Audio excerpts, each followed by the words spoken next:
Hello, I'm Mantastic and Fantastic, and today I'm going to be providing my Heroine Rare Machine review and analysis. So, the Heroine Machine is making its triumphant return this coming Monday, and with it comes 3 new cards, 1 in each rarity, as well as Super Awakenings, as well as Limit Breaking for all of the older cards. So with the Super Awakenings and Limit Breaking, it enables these older cards to kind of regain some potential lost value and keep them exciting and worth pursuing.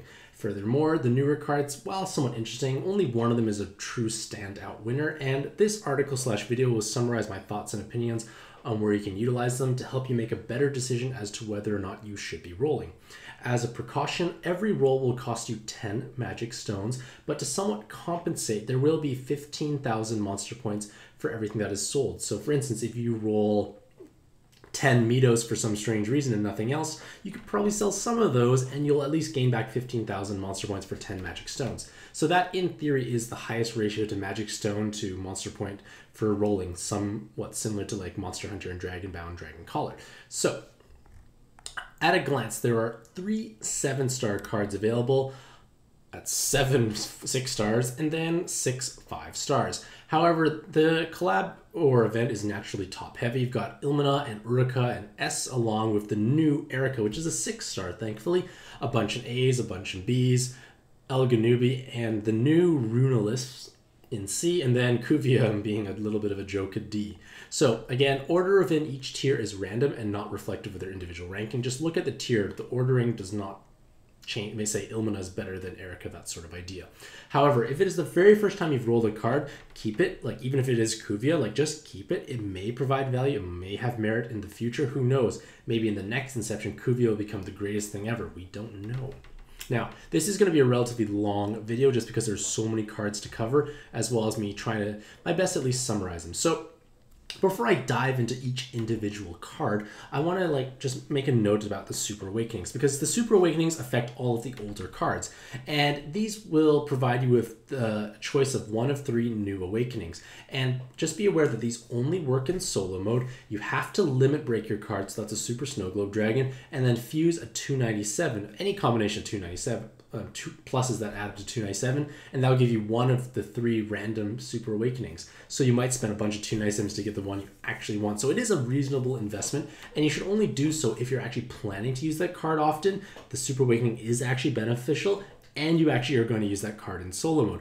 Otherwise, you should really just ignore them for now, because it is a sizable investment overall. You can read more about Super Awakenings in my previous article here.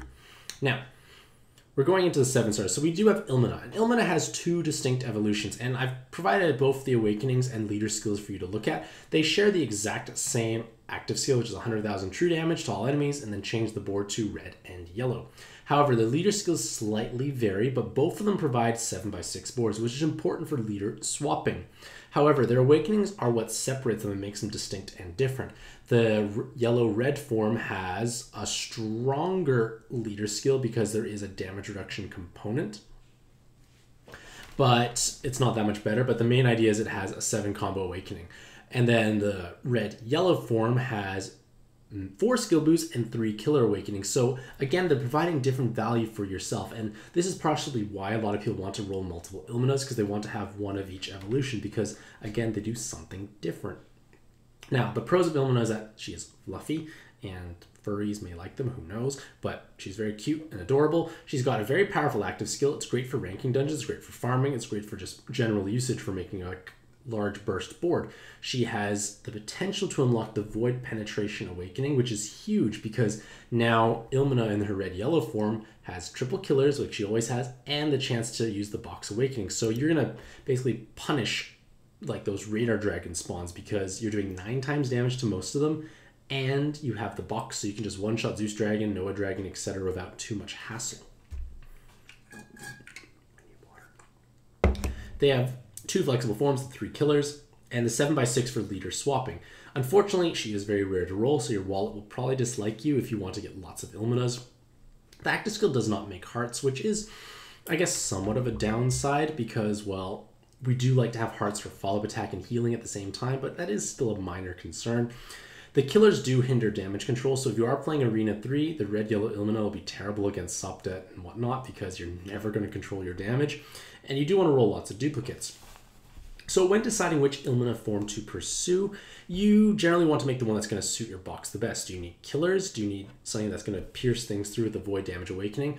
But if you do want to take the Bind Immunity Super Awakening, that is usually only for if you want to do leader swapping and you want to just kind of guarantee you have your leader skills always intact. I'd say the Void or Box Awakening is stronger overall for the most part. Now, Ilmina is still obviously very powerful. Like the 7 combo Awakening does have general usage. It does still facilitate damage control, and it's hard to say which one is really better. It all depends on your monster box and what type of content you are clearing. But just remember, you are able to switch their evolutions quite easily. They don't have particularly daunting evolution materials.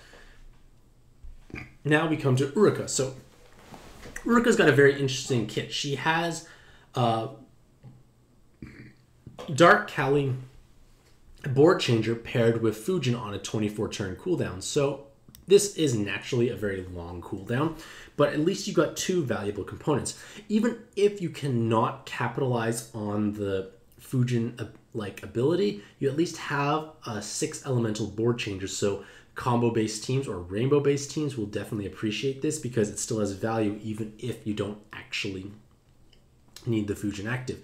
However, the main problem of Erika is that you want to make her blue. Yes, her purple water form does exist, but her blue-purple form is vastly superior in almost every way, shape, and form, mostly because it has the 7 combo awakening, and its stat distribution is much better. It's got more health and less attack. So that's generally the way you want to go. You want to have a beefier card. You don't care about the attack so much because even with her super awakenings, it's only 2 double 7 combo awakenings, but even so, that's still quite a large amount of damage. It's going to enable her to deal spectacular amounts of power when you hit those 7 combos. However, she also has the option of utilizing the skill charge. And with skill charge, you're able to charge up your active twice as fast effectively because every time you match rainbow colors, you gain self-haste. So it is a bit of a hard decision to decide which super awakening you want to pursue. And I want to explain the 2 scenarios where you want them. So if you're in desperate need for a Fujin-like active that breaks damage, void, absorbs, you want to take skill charge provided you actually have a team that can use it. So for example, let's say I'm using Edward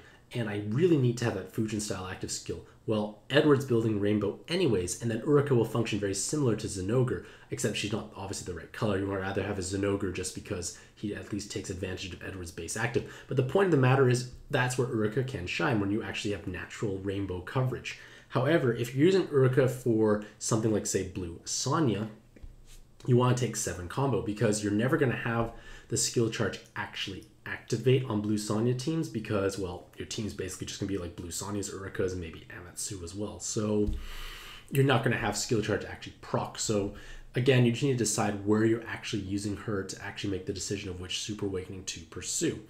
Now, another valuable point is that her blue form has Recover Bind. Sneeze. She does have Recover Bind, and that can be useful because she is bind immune, so you're able to at least clear some binds depending on, again, the type of team you are playing through. But overall, she's an incredibly powerful card, and a lot of people do appreciate her perky butt. Now we come to Planar, and I feel like Gung Ho didn't plan her out very well because she's kind of lackluster and kind of sad for the most part. Her active skill provides you with +3 combo count for 1 turn, as well as changing the board to Fire, Dark, and Hard Orbs. Unfortunately, this is a 19-turn cooldown, so you've got to wait an extraordinarily long time for something that may or may not necessarily be that valuable. So, to put things in perspective, a Tri-Elemental Board Changer with Hearts usually has a cooldown of 9 turns. If we look at, let's say, Erd and Skald, 9 turns. However, in order to accommodate the +3 combo count, we add on 10 more turns. So now we're at 19. So combo-based teams, after you use a Tri-Elemental Board Changer, are pretty much always going to hit their combo count requirements. So it's a little redundant. Yes, it is a bit of damage augmentation, but if you want damage augmentation, you probably use a Gemstone or a Wise Dragon. So It's a little awkward there. So the only real usage I can truly foresee of Planar's active skill being valuable is if you're using Avoid Damage Penetration or Box Awakening. Because on a 6x5 board, it is challenging to hit a high number of combos while forming that box, especially if you have to incorporate something like a follow-up attack. So the +3 combo count can be a saving grace, but again, that's quite niche for the most part. Now, if we look at their leader skills, they actually do vary. Her dark form allows you to work like a color cross leader, basically with fire and dark orbs, as well as providing you with a recovery multiplier when always hitting 6 combos, which should be doable. But the main problem is you're quite fragile. Yes, you can recover and stall reasonably well, but the thing is you have to actually be able to survive the incoming hit. If you can't survive the hit, all the recovery in the world is not going to do any good. And this is why something like Roshana does function well, because even though she does not have a recovery multiplier, her 100,000 plus health pool at least allows her to tank hits. So at least you can kind of stall around to get your 2 color crosses, because for the most part, if you make 1 color cross, it's not enough damage. 2 is where you start to kill things, 3 obliterates things, so just keep that in mind. So she is quite orb hungry, and she is quite susceptible to being basically one shot. Yes, you are bind immune. Yes, you have follow-up attack, so she's kind of like Roshana, except obviously the bind immunity is different, but still a little hard to use overall, because mostly the fact that it's orb hungry. And then her red form is even more orb hungry. You need to match 6+ connected fire and dark orbs, so you need to have minimum 6 fire, minimum 6 dark. That's a lot of orbs to have from a given board, and your damage reduction component is tied to actually matching 2 heart combos. So it's very convoluted. Your stalling is reliant on having double heart combos, so you'd be either healing when you don't need to heal potentially, and your damage is obviously coming from having lots of those orbs on the board. And unfortunately, a lot of her awakenings go to waste. Rows are just not in a good place at this point in time, so it's a little awkward to use for the most part. Yes, she has super finger and super skill boost, but it's not enough to really compensate for those row awakenings overall. So I feel that Planar is a little disappointing. She's definitely the weakest 7-star to roll, and to think, if you rolled Planar, that could have been Ilmina, it could have been Erika, so I wouldn't be too happy rolling her if I didn't own anyone else. Now we come to the 6-star cards, and the first one is Merida. I can't say the name properly, so I always call her Mary. And Mary was at one point my go-to leader for farming endgame content. I could waltz through Arena 3 and Coliseum when she was released, which was a big deal over a year ago. Now, unfortunately at this point in time, she's not as dominating as she used to be, because stronger leaders just actually exist, because she's vulnerable to binds, doesn't have SBR. So her main ability to use her in co-op, to use her as a traditional leader was for co-op mode.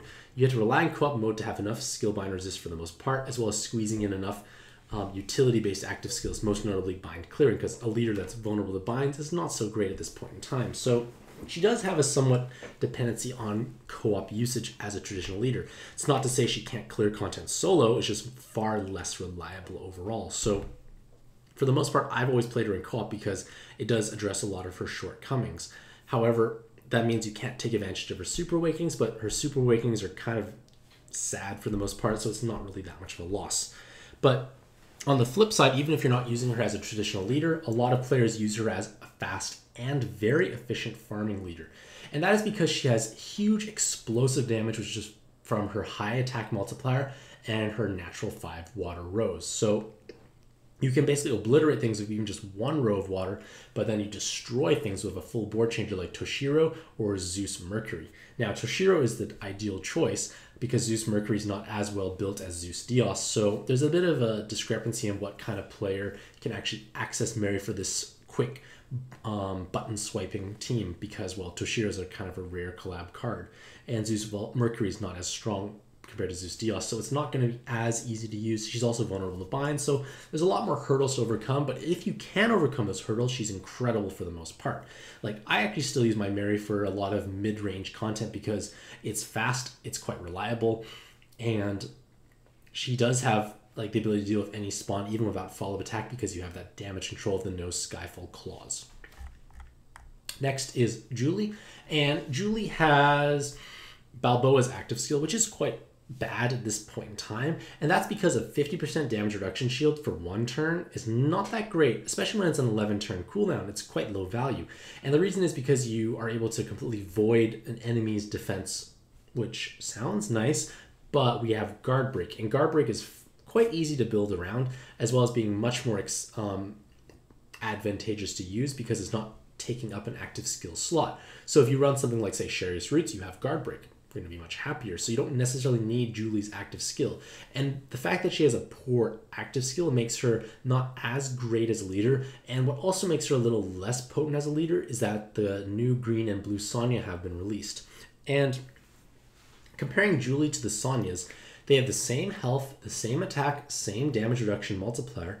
However, the Sonyas have a vastly superior active skill as well as a recovery component. So that recovery component is huge because just because you have 80,000 health in solo mode, if you can't heal up, it's not going to do very much good. So this is why the Sonyas are much better leaders. They also are bind immune, but Julie can become bind immune with Super Awakenings, but means she's vulnerable in co-op mode, which is obviously a problematic scenario. So that's why Julie is less favorable as a leader nowadays, because there are literally better options that do very similar things. However, Julie is still a very powerful, it's still a reasonable leader, but it's also still a very powerful sub because she's got Attacker, Dragon, and God Killer. So obviously most of her damage comes from those Killer Awakenings. And this is important because you can basically punch and burst through a lot of spawns that would be quite durable for the most part. However, this obviously reduces the chance of you having damage control, but it's still able to use her very effectively. So this is why I feel that she's a better sub than a leader now, because A, you don't want to have two Julie actives, and B, there are better leader options that basically play the same sort of play style. Next is El Ganubi, and El Ganubi is basically a recolored as Shamali without her other split evolution form because she has the 7 enhanced Fire Orb Awakenings. So historically speaking, 7 Fire enhanced Orb Awakenings are obviously great on 5 Orb 1 enhanced teams, but Fire does not have any stellar 5 Orb 1 enhanced leader, as well as perhaps Krishna being one of the better Fire leaders back in the day, already having so many Fire Orb enhanced Awakenings that El Ganubi is somewhat redundant. You've had more value from just utilizing rose subs on Krishna, so El Ganubi couldn't fit on there when Krishna was actually quite powerful. And at this point in time, El Ganubi doesn't really fit well anywhere else. Like, yes, she has all this enhancement on her Awakenings, but she doesn't actually have much on herself, which is kind of funny because she's the least asset heavy Eshmali out there. So it's kind of disappointing for the most part. But in general, like, it's just hard to use because mono red teams don't really exist. The Skyfalls, sure, they're kind of nice, but the problem is she floods your board with fire. And unless you're using a row-based teams, that many fire orbs is not going to do much good.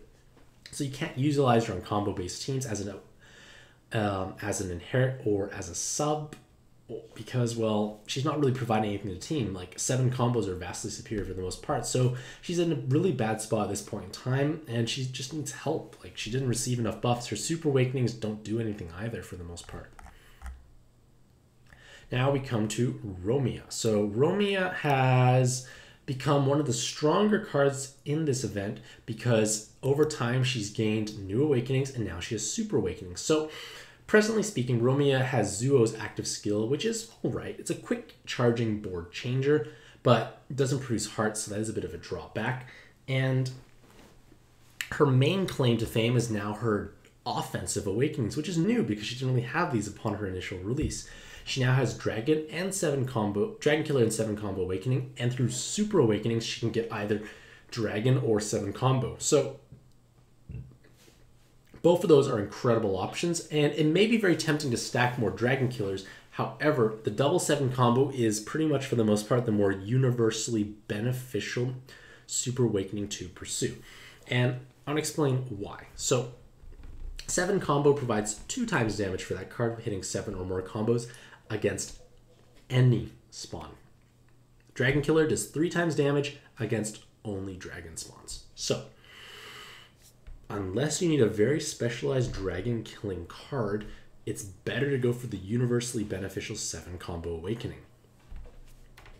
Makes sense. And to be honest, when you're fighting a dragon spawn anyways, you're going to have 2 7 combos, so that's 4 times, plus the 3 times, so 12 times damage against dragons.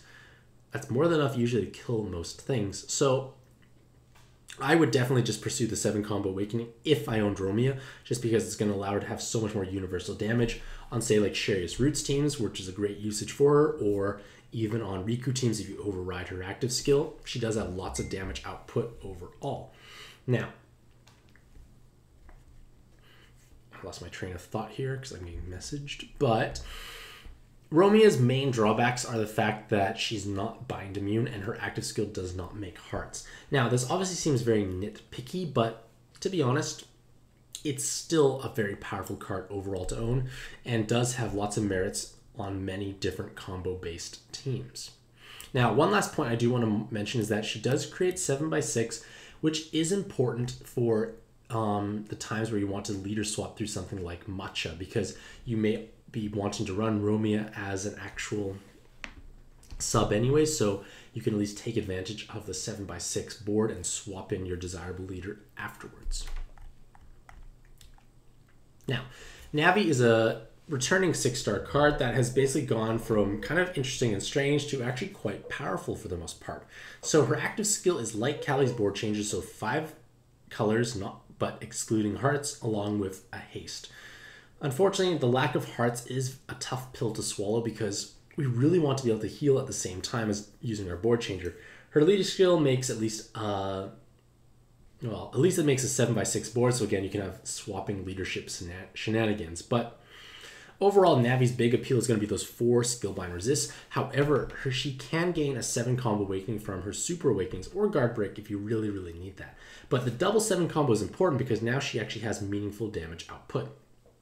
Of course, the drawbacks is she has 4 skill-bind resists. It's really taking up lots of spots on your team, or lots of awakenings on herself, because it's kind of redundant.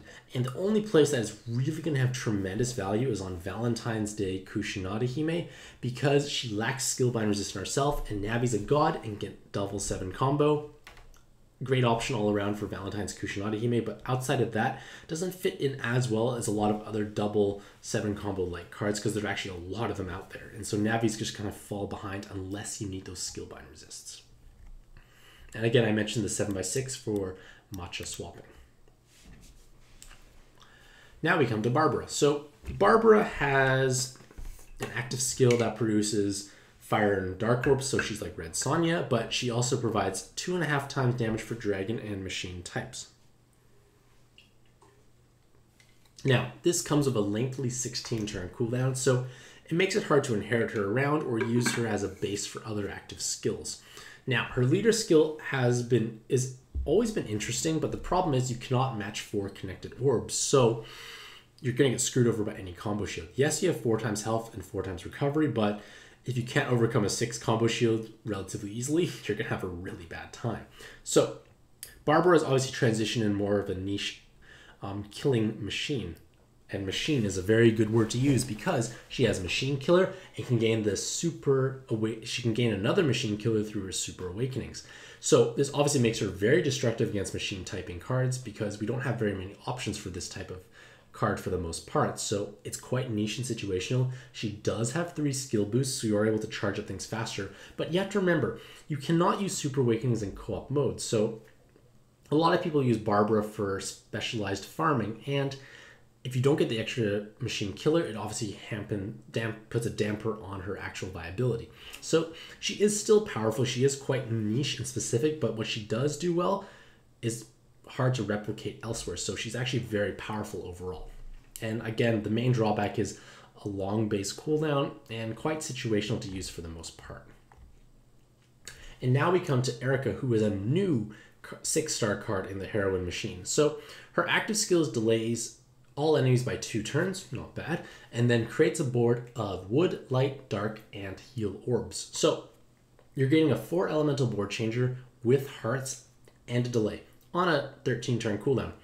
Pretty good value for the most part, because even if you don't use the delay, the board changer is still reasonably fast charging. If we compare it to, say, No Hime, similar. I guess of course No Hime does have another collateral benefit, but the idea is it's pretty much on par with other 4 elemental board changers, just a little bit longer. But the thing is, you are going to be wanting to use Erika in a lot of specialized endgame content because she has double 7 combo, so obviously lots of damage, but she also has attacker and healer killer awakenings.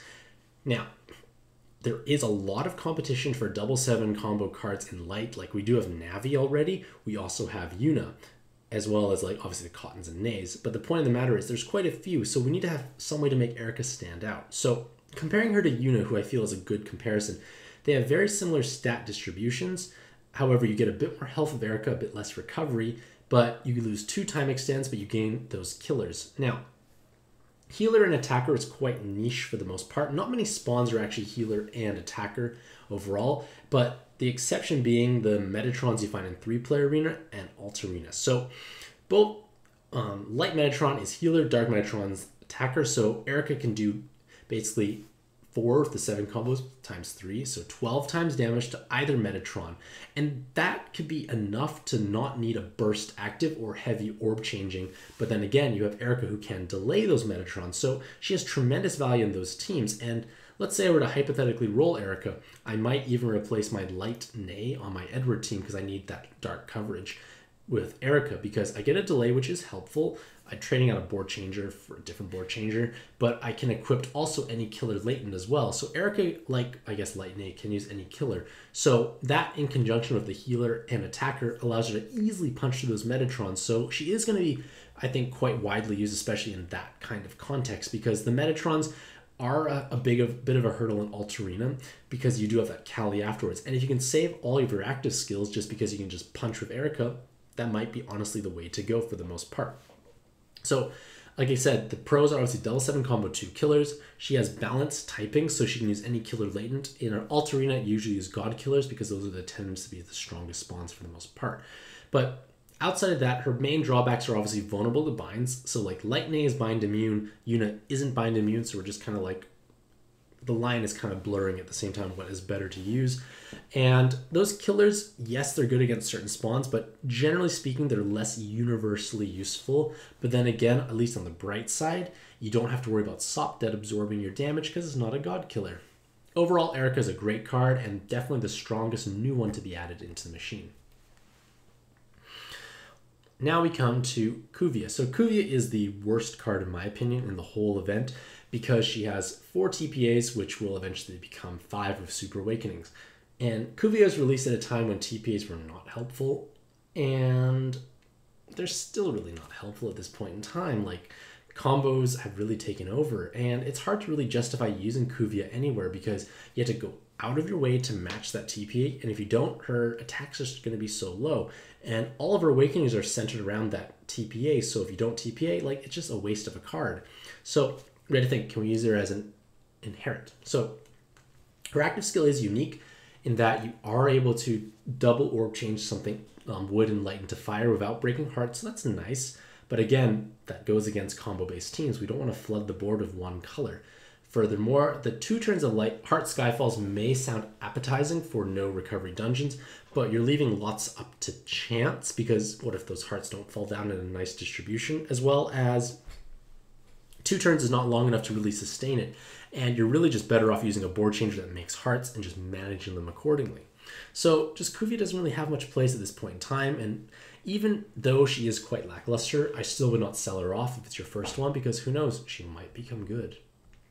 Now, Mel has transformed from a meme into something that's actually quite useful. So their active skill forms a column of heart orbs in the second from the right column. So that was initially used to make an easier time making a heart cross because it was just easier to kind of sweep in and around if it was not on the outermost column. However, with the introduction of follow-up attack, we want to actually have that heart column on the outermost column if possible. So that is a bit of a drawback, but I guess that's partially offset by the fact that she has a 5-turn cooldown, so you can easily inherit something else over top of it. So if you spawn your column of heart orbs not on the outside, you basically have to make the decision of either am I going to waste time manipulating the heart orbs over to the edge or just kind of accept the fact that part of my orbs are kind of cut off or dead on my board unless I kind of go through and match them. So it's kind of a weird conundrum, but that's not Mel's main appeal. Mel's main appeal is those 6 enhanced heart orb awakenings. So before this, and this is why Mel was kind of a meme, those enhanced orb awakenings really did not do very much. Like, they were just kind of lackluster. However, they have been buffed quite significantly to obviously provide more healing when you match hard orbs because they're going to all fall down enhanced. But if you do match a heart TPA, so 4 connected heart orbs, you will receive a massive boost to healing that is affected by the number of enhanced heart orb awakenings. So the more you have, the more healing you actually perform. And that makes Mel one of the best, if not the best, recovery healing stick you can stick onto any team. Now, where you use Mel, it's quite situational. For the most part, you want to use her on teams that have high health and no recovery or a very minimal recovery multiplier. So one of the best candidates that I can think of that comes to mind is Roshana. So Roshana has 4 times health, a ton of damage, and just no bonus recovery. So you have a huge health pool, but you struggle to heal up. And even though Mel is off color and off typing, I believe, you can stick her on the team, and from there, you're going to be able to basically heal back up to full health every time you match 4 connected heart orbs. So that's very important for these types of teams that have to get, again, the big health, no recovery multipliers. So it is situational, and she's purely defensive and utility oriented. She does gain a follow-up attack with her Super Awakening, but again, a lot of other cards you may be running have it already, so it may or may not necessarily be the card you want. But again, just keep in mind that her active skill is so short, so you can inherit anything else you want over top of her. Now we come to Mito. So Mito is a bind immune card with natural guard break and double devil killer. So this is appealing overall because you can deal 9 times damage to devils, but you can further bolster your output by using devil killer latents. So she's interesting because she can actually wield those devil killer latents, so she actually has huge amounts of damage output. But unfortunately, Mito heavily competes with Chazelle from Dragonbound Dragon Caller.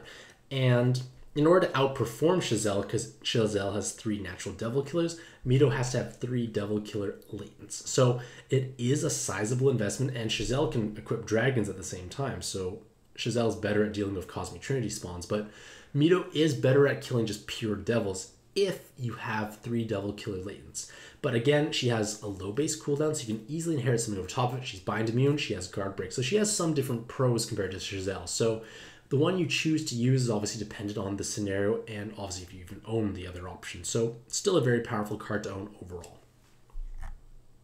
Mamaji comes sliding in at B, and Mamaji is able to produce a board of wood, light, and hard orbs on a 9-turn cooldown. That's that tri-elemental board change that I alluded to beforehand that Planar also has, but on the 9-turn cooldown with no collateral benefit. So this obviously has great value on Roshana teams because those are the 2 colors they want to use, plus the healing. And their leader skill, we don't even want to look at it. Their awakenings are not the greatest. You have time extends, sure. You have TPA, not so great. You have follow-up attack, hey, that's pretty good. So Mamaji is basically going to be a transitional or budget follow-up attack option or board changing option if you don't have anyone else available. And I say all this because newer players or those with less deep monster boxes may not necessarily have good follow-up attack or any follow-up attack options. So Mamaji can fulfill that void as well as at least having a useful active skill. However, she will be quickly replaced by other options that have 7 combos. Like think of the Norns, think of obviously Cottons, but you get this sort of idea that Mamaji will be phased out as you start developing a bigger monster box, but you can still utilize her board changer on those light and wood teams. And her Super Awakenings are just sad for the most part. Now we come to Sheena. So Sheena is actually very powerful and has become even more powerful with her Super Awakenings. So Sheena's active changes the board to light and dark orbs on a 12-turn cooldown, which is the normal length. Leader skill, we're just going to completely ignore, but her awakenings are 7 combo, physical, and machine killer. Very nice, very exciting. However, it's her Super Awakenings that are even more exciting. She can either get another 7 combo or void damage penetration. So, Sheena is obviously an excellent sub when physical and machine cards are involved. Most notably, Machine Goemon is both physical and machine, so you get explosive damage against him. But the hard decision is choosing which Super Awakening you want to actually use. So, I'm going to just explain the 2 different options. So, adding in another 7 combo awakening basically gives her double 7 combo and those killers. So, she obviously becomes quite a lethal damage output machine. However, there are lots of double 7 combo cards out there, and physical and machine killer are somewhat niche for the most part. However, Void Damage Penetration is still a relatively scarce awakening. And what's even more scarce is actually having the Box Awakening plus offensive awakenings at the same time.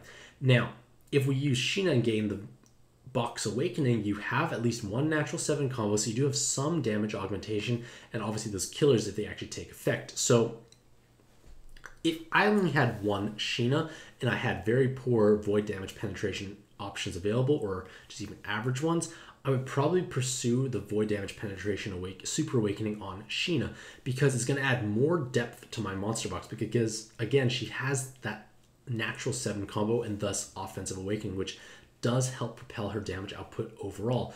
Obviously for general usage, and if you don't care about those Void Damage Awakenings as well as lacking double 7 combo cards, Sheena may be a good go-to choice for that.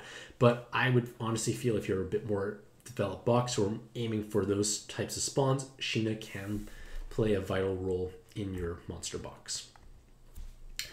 And last but not least, we come to Runeless, who is the worst new card introduced, but again, it's 5 stars, so we couldn't have been that hopeful.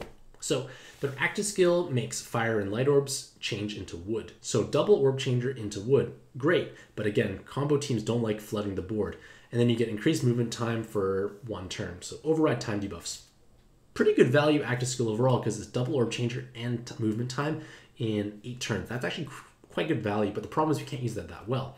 Leader skill we're going to ignore because it's quite terrible. Her awakenings are 4 enhanced wood orbs and then double L awakening. So it can be a potential green Sonya sub because it is a dragon type. It does have the L, so you can at least form Ls and do reasonable amounts of damage. And technically the enhanced orbs do promote damage augmentation, but my main concern is that the enhanced wood orb awakenings throw off your damage control and calculations. So Green Sonya is an incredible leader. She has actually quite strong damage control, and you can actually calculate and math out your damage output against all the absorption spawns in Arena 3 to the point where you don't actually need to run Fujin. Now, the problem will arise when you stick Runeless in, because now you have enhanced wood orbs, and that's going to completely throw off your damage calculations. And if I'm not mistaken, you'll never be able to kill Sopdet, because you just barely did under 200,000 of no enhanced orbs, and when you throw in those enhanced orbs, your day is going to be completely ruined. So I don't think I would even want to use Runeless even as a budget sub if I'm playing through Arena 3. If I'm playing through other content and I have no better subs, that damage augmentation may be welcomed and desirable, but for the most part, I don't think it's a very good choice overall, just because you lose that damage control aspect. And because of all that, it's hard to really use Runeless well, with the exception of Valentine's Astaroth, who wants the enhanced orbs, who wants the L awakening. But other than that, no real usage for Runeless, in my opinion. So, in conclusion, wow, such a long article. It took me days to write. In conclusion, the Heroine REM machine is quite a powerful event for the most part. It does allow you to fill various gaps or voids in your monster box that cannot be replicated elsewhere. But obviously the big drawback is that it costs 10 magic stones, so it's obviously a much more costly collab to roll in, and there is some speculation, no official confirmation, that Dragon-bound Dragon Caller may return shortly. And if I were to have, say, 5 rolls in only one of those machines and had nothing from either of them, I would honestly want to roll in Dragon-bound Dragon Caller more, just because it has more value at the 5-star rarity compared to Heroine. Heroine still has good value, but Dragon-bound Dragon Caller is just so amazing for the most part. And remember, these Super Awakenings only take effect in solo mode, so a lot of the gameplay revolves around co-op because everything is easier in co-op. So again, you have to just remember that, yes, my Ilmina can have the Box Awakening, but I have to use her in solo mode to gain it. So pros and cons for both machines overall. But for the most part, it's still quite a powerful one to roll in. And in all honesty, if you are missing all the cards or most of the cards, it is worth pursuing because they can fill out your monster box and provide value to you that you could not have elsewhere. So let me know what you think about this event in the comments below. Do you plan on rolling heavily? And if so, who do you plan to roll? Hopefully you all have a fantastic day. Wish you all the best of luck in your own pad adventures. And happy puzzling.